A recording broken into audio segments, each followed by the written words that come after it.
going off the concept of trauma speaks to trauma.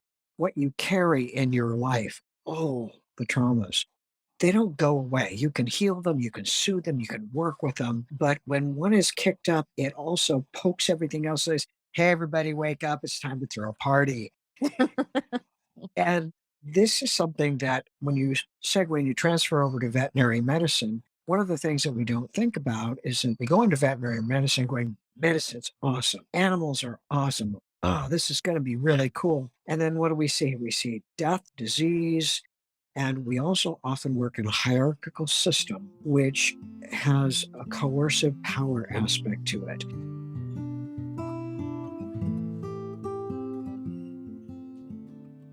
Hi guys, and welcome to the House Call Vet Cafe podcast. I'm Dr. Eve Harrison. I'm a full-time integrative concierge house call veterinarian in Los Angeles, and I help other vets to build their unique mobile practices on their terms. This podcast is for and by house call and mobile veterinarians, so it is meant to give our community a platform to connect, to share our stories, to lift each other up, and to support each other. Most of us work solo as lone wolves, right? So for me, it's been really powerful to be able to physically hear the voices of my colleagues from all over the world and to get a chance to feel that we truly are part of a community of very real other human beings who get it. While you may be alone in that little bubble of your own vehicle when you're on the road seeing patients, I welcome you to join our community by tuning into our own podcast when you're on your way to your next house call. Whether you're a super experienced house call vet with 30 years of experience, you're a brand new prospective house call vet just looking to get started, or you're house call curious, there will be something for you in this podcast. Each episode, you will hear interviews from other mobile veterinarians just like yourself who are doing unique and innovative things, vets who are sharing their stories, their struggles and challenges, and you can also look forward to hearing valuable information and perspectives from specialists and experts outside of our micro niche. And finally, if becoming a house call veterinarian is something that you've been thinking about exploring, or you're looking for some extra support getting your own mobile practice to feel more profitable and sustainable for you, check out the information in the show notes about my course and our above and beyond supportive private community for members only, plus our monthly group coaching sessions within the House Call Vet Academy. You can also check out my free public Facebook group, which is also called the House Call Vet Cafe, the same name as this podcast, and which is a warm and cozy community for mobile vets to support each other in professional and personal development, in creative entrepreneurship, and in friendship. So thank you guys for spending time with me today. Let's dive into the episode. All right, everyone. We have an amazing guest today. It is Kadeth Pozzesi, LMFT RVT, who is a retired RVT turned private practice licensed marriage and family therapist, integrating heart, mind, spirit, body, and knowledge into building healing pathways. His primary populations include the LGBTQA community, domestic violence survivors, and the veterinary community. He is a Reiki master teacher and shamanic practitioner, and outside of work, he is also an artist and a musician. So part of why I'm having Kadeth speak, other than that he's just generally awesome, is that he's been a really important part of Marigold Veterinary, helping it to develop from the beginning as my virtual vet tech at the time. And he also got his LMFT while we were working together. He also spoke at the House Call and Mobile Vet Virtual Conference in February 2022 about trauma as it relates to the House Call Vet, an incredibly well-received lecture. And so I thought it was time to have him on the podcast and get a little more Kadeth in all of our lives. Welcome, Kadeth. Hi, everybody. To those of you that were at the House Call Vet Academy, I spoke. I totally appreciate you. Wish I would have had time to have some chats and answer some questions. Good to see you. Well, it was tough also because you had just had surgery, and so you were kind of in a bit of a sedated state, right? Yeah, a little bit, but you get used to surgery after a while. Yeah, don't you know it? Mhm.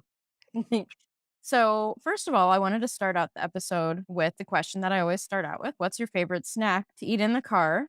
And I do happen to personally know that you're an amazing and very creative chef. So, do you by any chance prepare any of your own wild snacks and creative things? Road food? Oh no, no, no.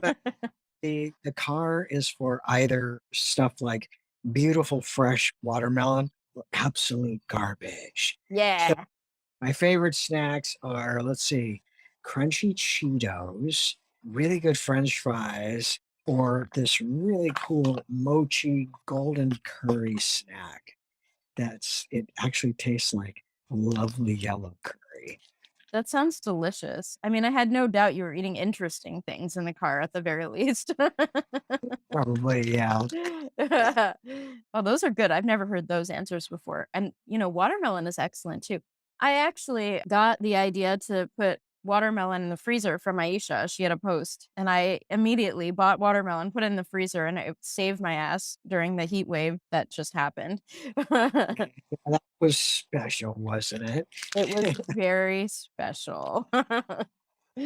So, can you tell me a little bit about your journey as a vet tech, including and up to maybe your work with my practice? And I know you've retired your license now, but your previous experiences are very rich and I think have informed the sort of incredible insight that you have into what it means to work in the veterinary profession. So, I'd love for everyone to hear a little bit about what that journey has been like. Well, let's see. I spent 40 years in veterinary medicine. And of course, like many vet techs, my first position was at a really bad day practice, which you get hired for as vet assistants or kennel help. And at the time, you learned on the job. This is when RVTs were grandfathered in. There was no board, there was no testing. So I started off in a day practice and then branched out and went into avian exotic specialty surgery emergency. During that time, I studied and took what's called the alternative route and challenged the boards and was able to become licensed. I got to work with some amazing surgeons and avian and exotic vets along the way. And then I decided that working different practices, one of the problems with working different practices is that the HR department is often the doctor's wife or someone like that, and they have their own idea of what HR actually means. So, after dealing with particular prejudices that are inherent in hierarchical medical situations, I went, let's try corporate medicine. Oh, great. Well, they had a good HR person at the time who Did they? was, yeah, in a similar world to mine. Okay. So, so that was hopeful. Unfortunately, that person left, and as you know, that's where I met Eve. It was at a certain unmentionable corporate practice whose name happens to be that of an herb. So, Saying it without saying it. I love it. there was a lot of really cool things there. I mean, the level of medicine could be awesome, and as a technician, that is a brutal job. You are the bottom of the barrel, and expected to do huge caseloads, huge skill sets. And since I worked graveyards, we were very short staffed and it was special. Yes, I left corporate medicine after getting some really serious injuries and then was working for Eve with Marigold Vet. And one of the things that was particularly cool about that is being able to witness the building of Marigold Veterinary and watching the concept of house call practice being built. And I think even I had some spectacular conversations about when and how to fire a client. We sure did. But that is a mentally healthy and smart thing to do. You don't keep clients because you believe there's none left to get. You don't keep them if they're killing you. Right. Just don't. It's not Right. worth it. Right. Thank you for sharing that. And definitely, we see eye to eye on the firing the wrong folks for our practice. And I thank you from the bottom of my heart for kind of like helping me get on that path as being one of the firing queens out there. And I owe a lot of that to you. So thank Thank, you as always. thank you And much. yeah, you are a very interesting guest on the show because you have transitioned in your life in numerous ways and you're passionate about many things. And I wanted to talk first about your shift and your transition out of veterinary medicine and into therapy and what that's been like. Can you tell me a little bit about how you got started with therapy, why and how and all that? I love medicine. I just love it. And although ideally I would have gone on to medical school and been a surgeon, there was not the economic support for many reasons to be able to do that. So while I was working in veterinary medicine, I was aware that at some point in time, technicians wear out. Most technicians wear out within the first 10 years. And I was going on 40 of them. Yeah. So I had an interesting experience when I acquired a paralyzed kitten, which made it very clear that it was going to be time to exit the veterinary field. I started thinking about it. And I went, what is as close to medicine I can get? And I went, well, I like brains. So maybe I'll go into psychology and work with brains. And I generally like everybody. So I thought, well, work with people, work with the brain. And that was the basic drive that got me to start studying psychology. All right. And how has your experience of being a therapist related to your experiences in veterinary medicine? Have you found that the two have spoken to each other in your life? I know you kind of in your lecture you mentioned this phenomenon traumas talk to traumas. Have you seen any of that in that sort of space in between? Well, what's really interesting is when you're going to therapy school, you look around, you see why different people go. And a lot of people enter studying psychology because they are utterly broken inside. And that is one of the things that we're warned against is stay in therapy. Don't think you can fix people. Work on yourself. And I'm really grateful that I didn't go in believing I would fix people. I went in to study the brain, study psychology and how people worked. So one of the things that I noticed as a therapist is that many people go into therapy with multiple traumas. And, you know, going off the concept of trauma speaks to trauma.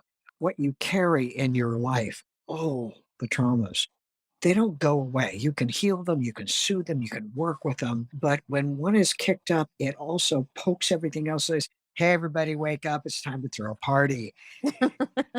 And this is something that when you transfer over to veterinary medicine, one of the things that we don't think about is that we go into veterinary medicine going, medicine's awesome. Animals are awesome. Oh, this is going to be really cool. And then what do we see? We see death, disease, and we also often work in a hierarchical system, which has a coercive power aspect to it.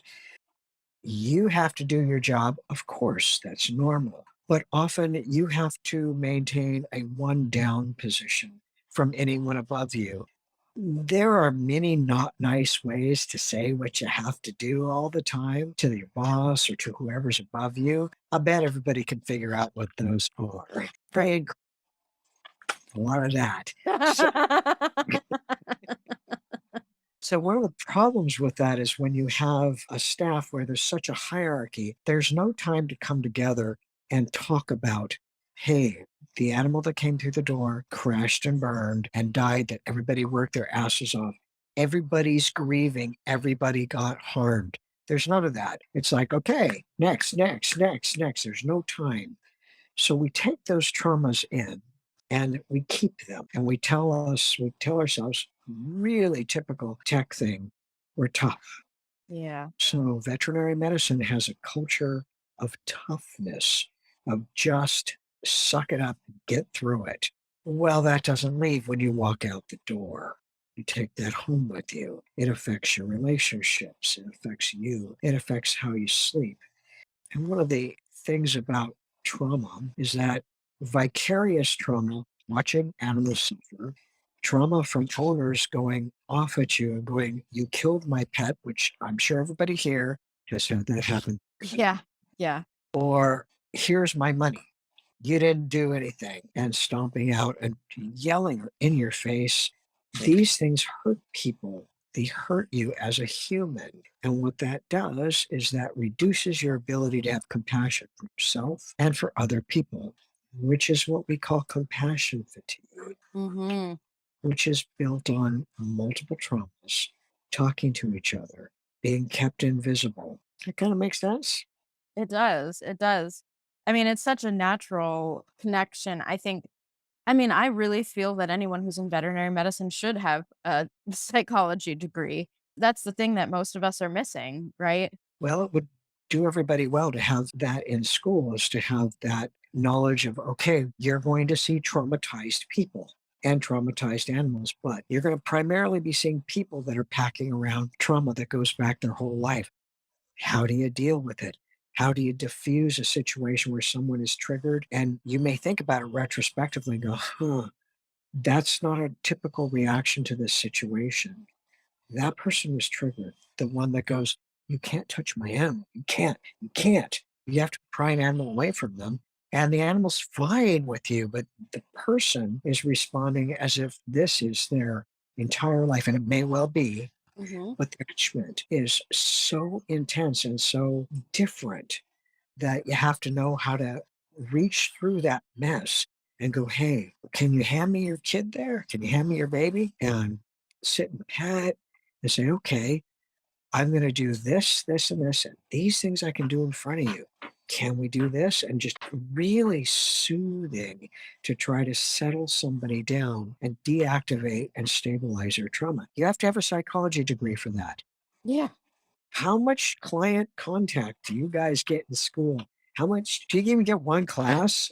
I mean, minimal, minimal. I don't know if it's even a full formal class dedicated to that, you know? It's probably, these are your clients, have your receptionist handle them. Yeah. Yeah. Yeah. That's exactly right. Shifting directions a little bit, would you feel comfortable talking about any experiences you've had or challenges you face as a transgender man in either veterinary medicine or as a therapist? Sure.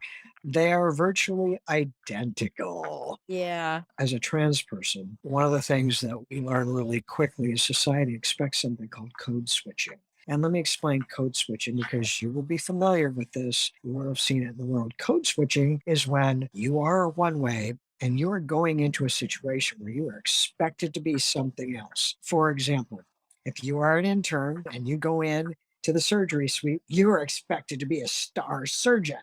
Mhm. If you're going in to see a client, you're expected to not be tired.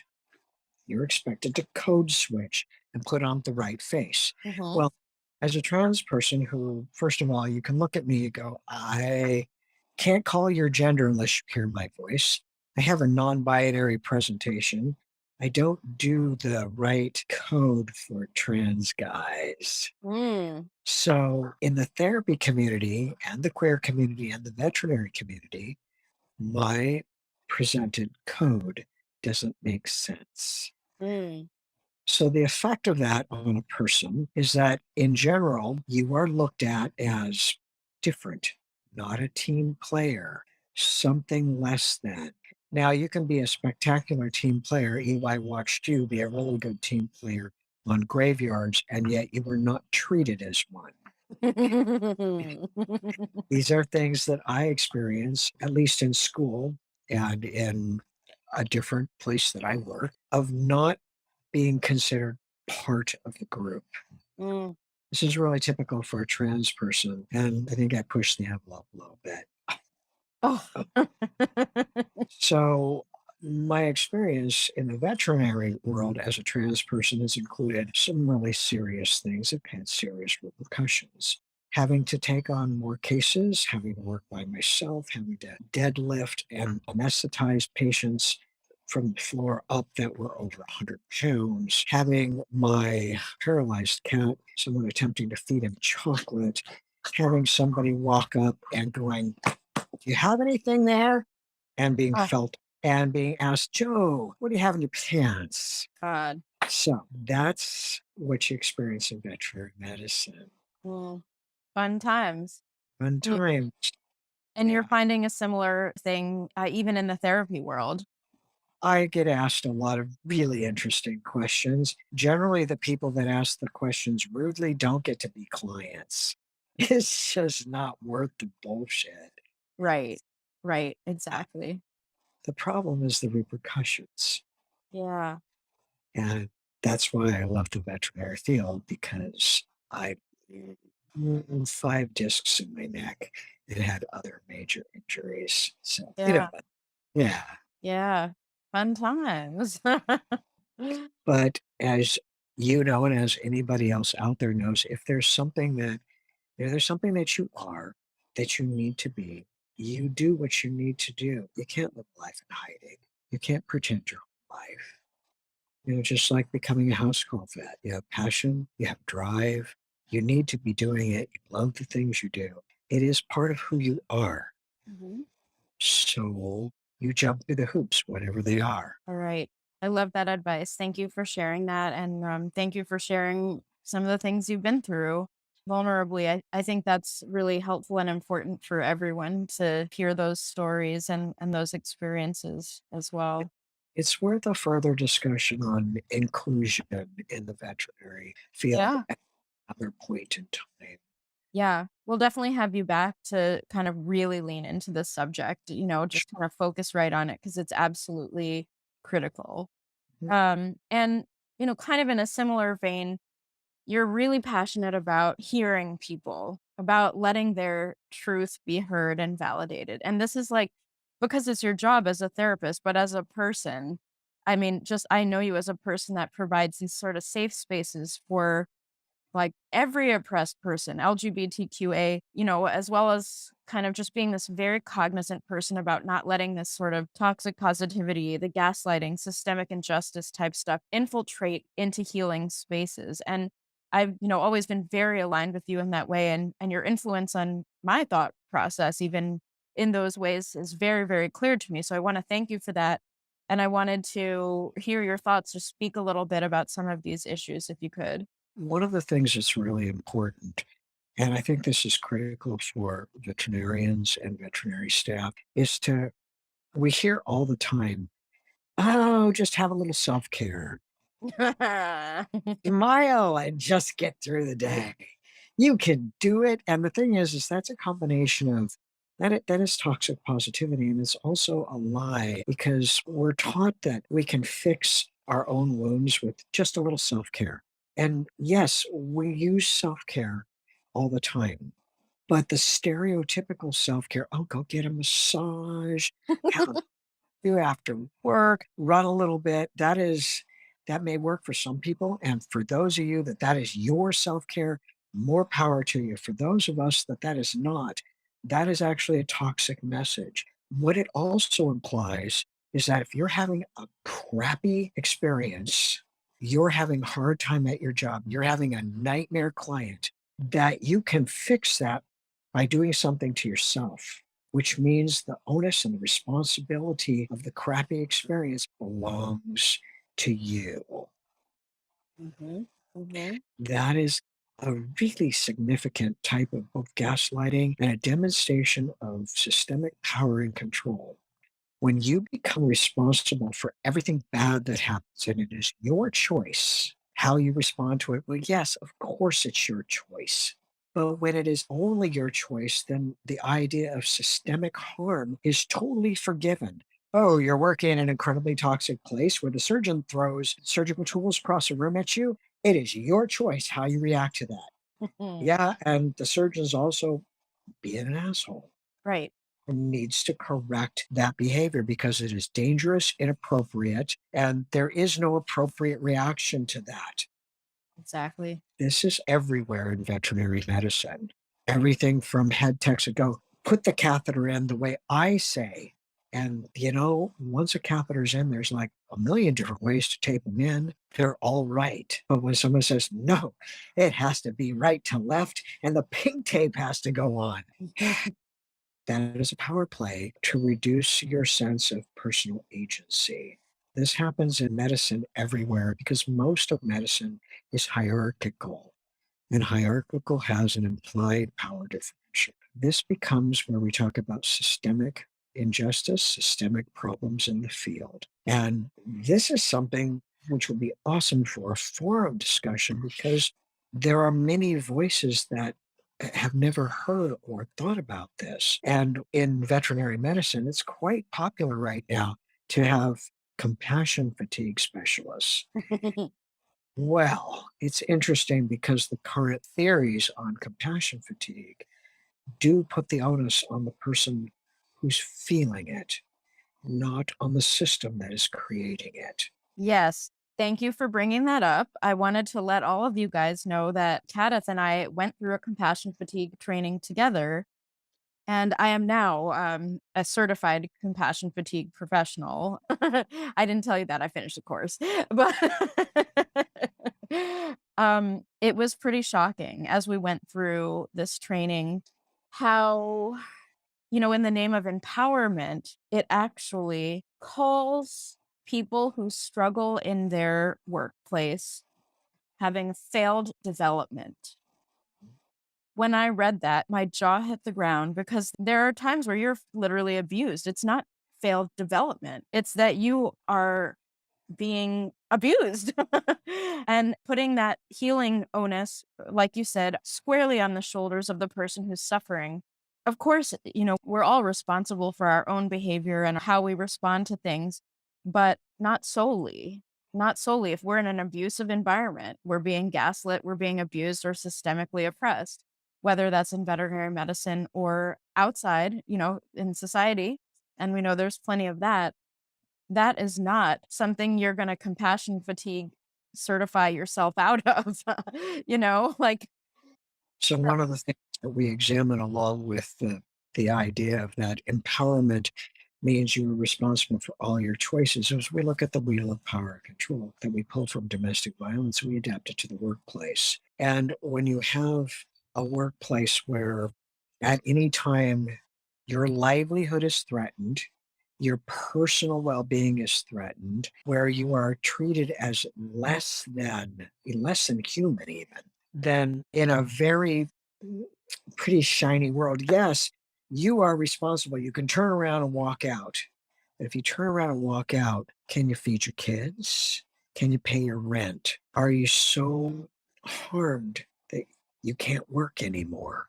Yeah. And this is where we examine the concept of compassion fatigue. It's your responsibility. Make the changes that you need. And yeah, let's take a look at systemic changes also Right, within the entire industry. right, right. It's got to be a side-by-side discussion. You can't tell the individual it's all on them while the whole system burns and, creates impossible scenarios for an individual to try and power through and lie to themselves about, right?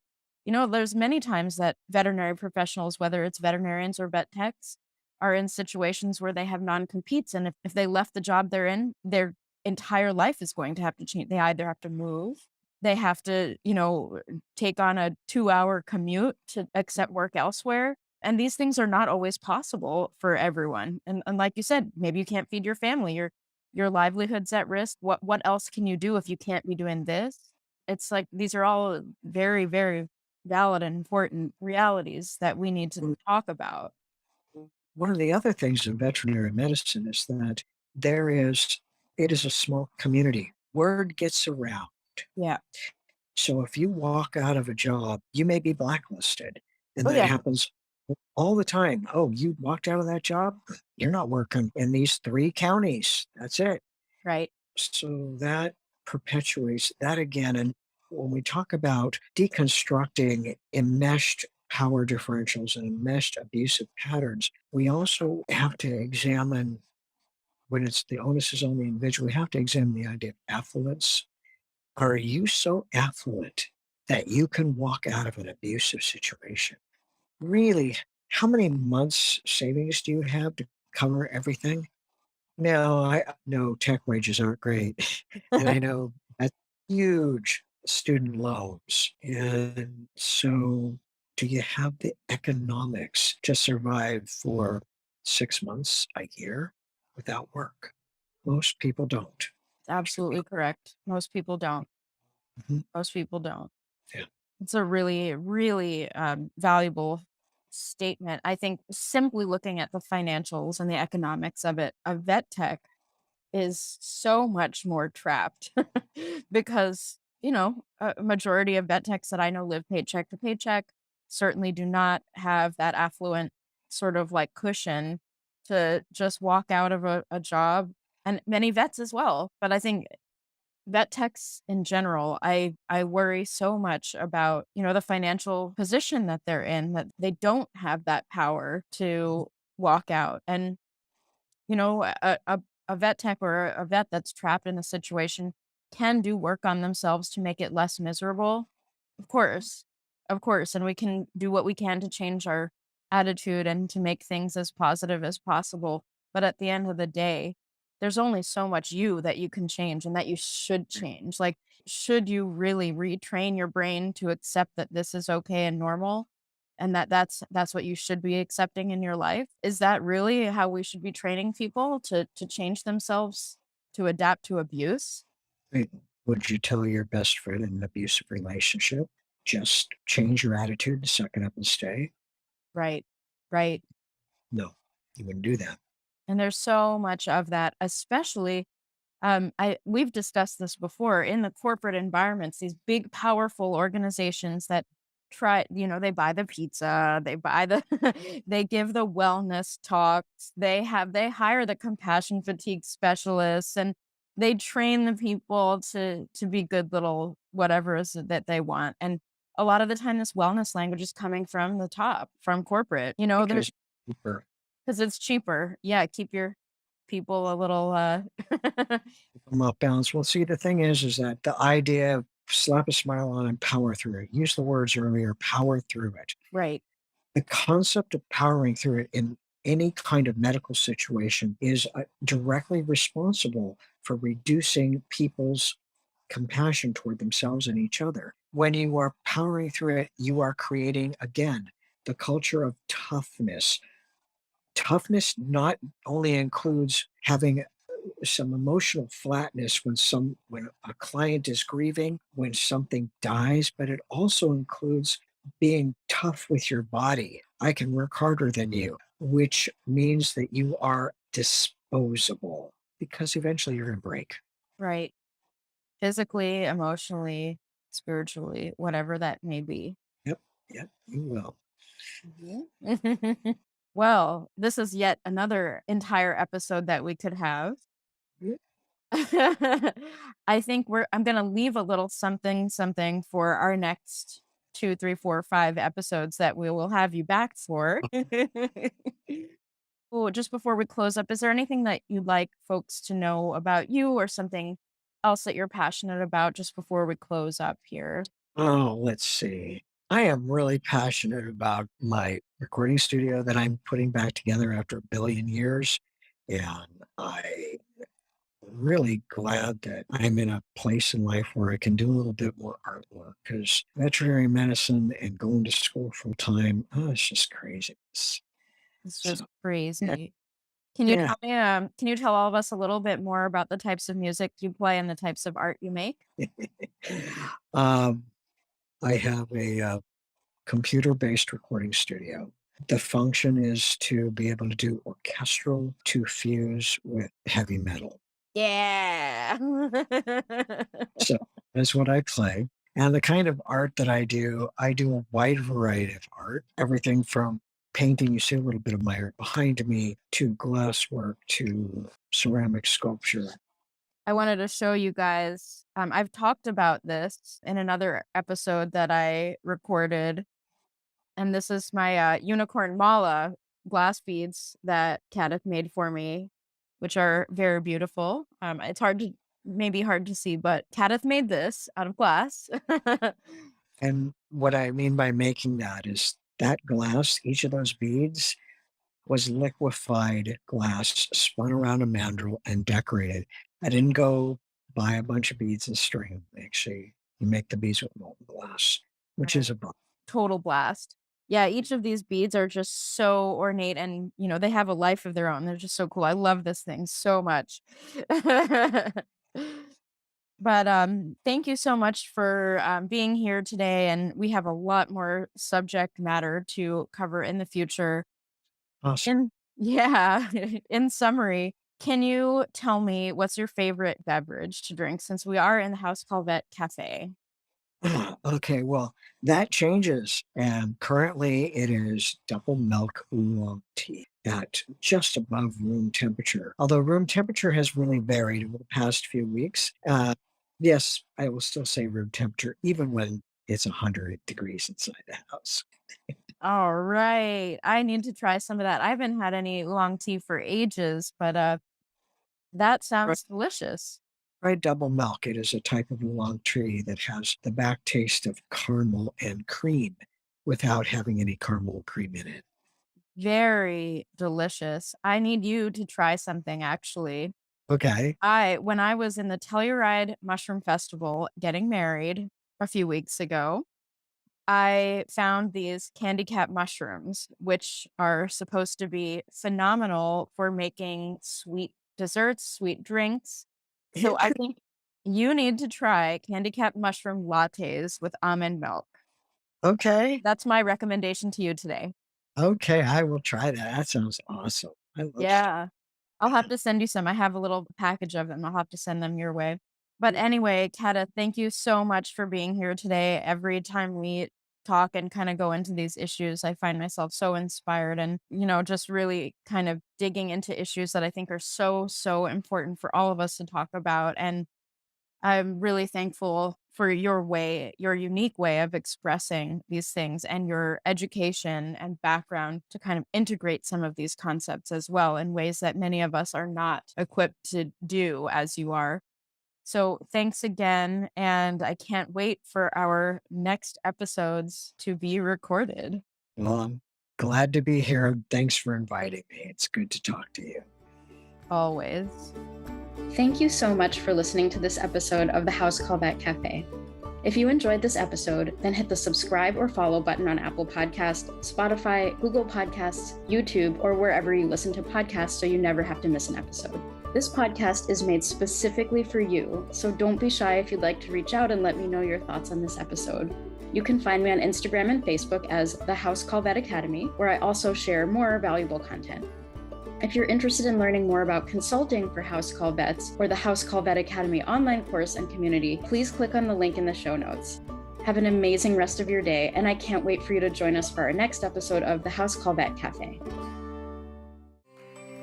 If you're looking for help with ultrasound scanning, check out First Opinion Veterinary Ultrasound for independent machine reviews and online and in-person teaching options. FOVU, simplifying ultrasound.